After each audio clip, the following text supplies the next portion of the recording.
पार्वण पूर्व commissionerate police हाथ में जड़े कुख्यात बंधुक बेपारी आप सीधासल देखुंट जो मुहरे मुखा पिंधा जो अभियुक्त को देखुंट से होउछि जगतसिंहपुर अंचल शेख नदीम।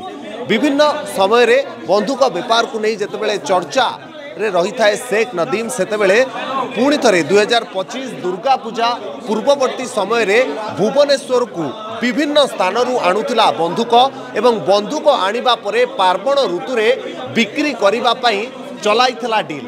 एहार यथेष्ट पूर्वरु एहार सुराग पाइथिला कमिशनरेट पुलिस एवं कमिशनरेट पुलिस एही विषय रे खबर पाइबा परे सीधासलख भाव में आज शेख नदीम को गिरफ्त करा जायछि।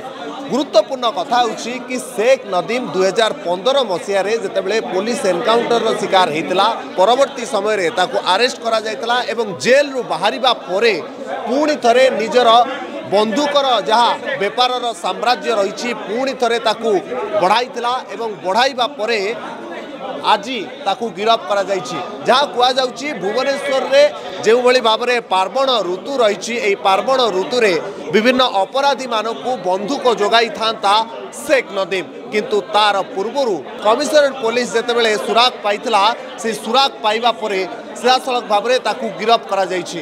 कुआ जाउछि विभिन्न अंचल बंधुक गुड़ी को आणुथिला आनिबा परे याकू चढ़ा दर रे जो सब अपराधी माने रही जहाँकर अपराध रे पतियारा रही सेमानकू कांटेक्ट करुला एवं कांटेक्ट करिबा परे सेमानकू बंधुक बिक्री करुला किंतु बंधुक जो भली भाव में विभिन्न राज्य आनिबा परे जेतेबेले भुवनेश्वर रे बिक्री करिथा तार खबर पाइथिला कमिशनरेट पुलिस एवं कमिशनरेट पुलिस खबर पाइबा परे आज गिरफ्त होइछि शेख नदीम। भुवनेश्वर देवी प्रसाद साहू को रिपोर्ट धरित्री लाइव। एई वीडियोटी आपनकु केमिति लागिला कमेंट करि जणांतु। धरित्री लाइव रो यूट्यूब एवं फेसबुक चैनल को सब्सक्राइब करंतु। अधिक खबर पई लॉगिन करंतु www.dharitri.com।